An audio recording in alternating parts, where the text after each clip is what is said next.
Maiiyak ako dito. My dearest Ana, my wife, ito na yung pinakahihintay at pinagdarasal natin.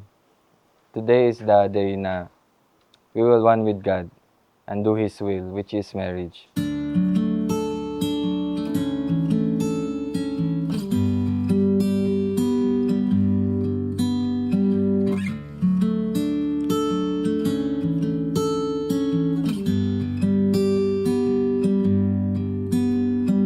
Pag bukas ng pinto, nakaabang ang bisig ko para sa'yo. Alam ko na napagod ka. I waited and prepared for this moment.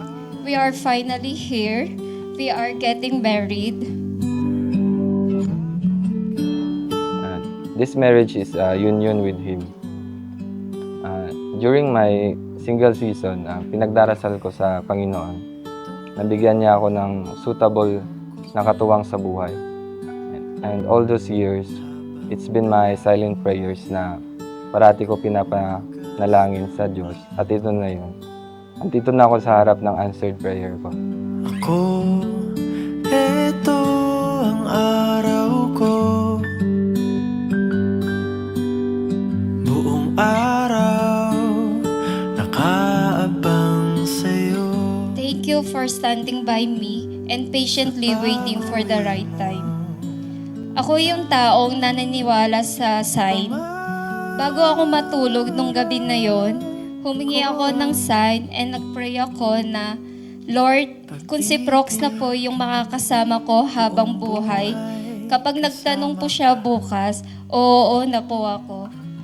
Everyone, the answer is now right in front of me.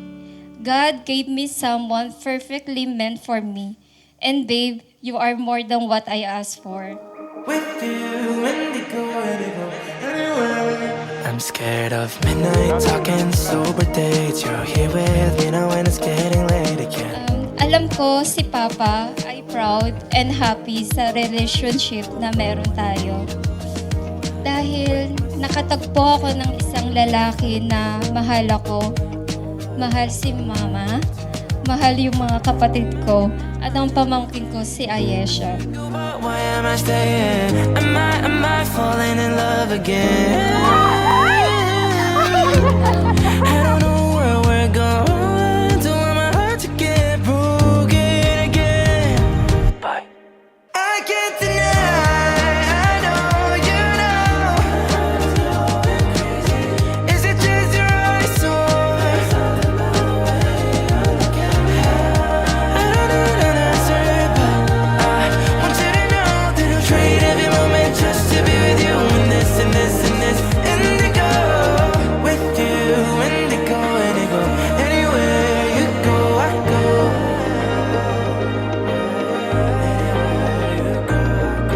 With you, indigo, indigo. Anywhere you go, I go.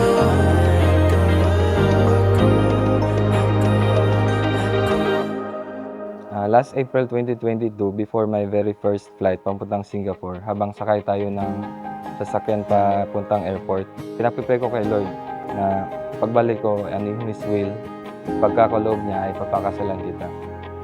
Tunay nga na nakikinig ang Panginoon sa mga panalangin dahil andito na tayo ngayon as husband and wife.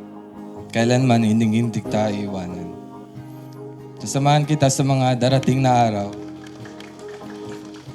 Kung saan man tayo dalhin ng Diyos, sasamahan kita sa masaya mong araw, dadamayan kita sa panahon na hinahamon tayo ng buhay. I prepare myself and wait for this moment. Kung dati binubulong lang kita sa panalangin, ngayon ay asawa na kita. Di ba't sinabi sa'yo ipaglalaban ko? Tahanan mo ako, di magbabago yun. At pag ika'y nawawala, tingin ka lang sa'kin.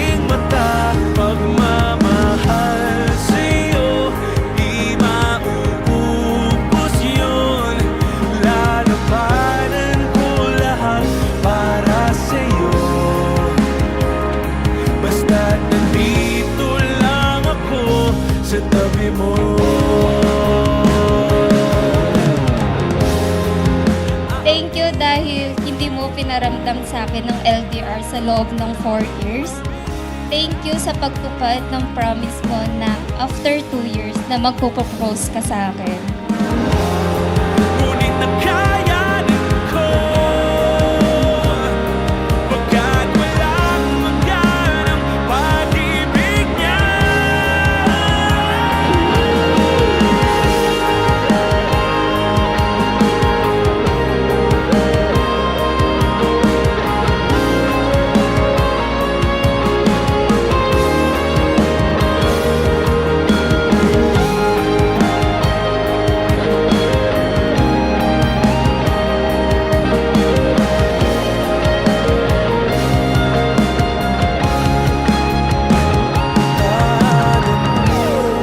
Alam kong independent ka at ayaw mong umasa sa iba.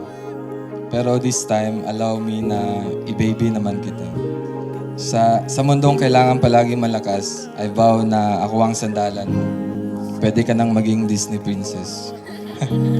Posyon, sabay natin nadadaanan ang lahat. I'm excited to start this new chapter with you. At masasabi kong nasa iyo na ang lahat dahil iyong-iyo na ako. Hanggat sa kunin tayo ng may kapal.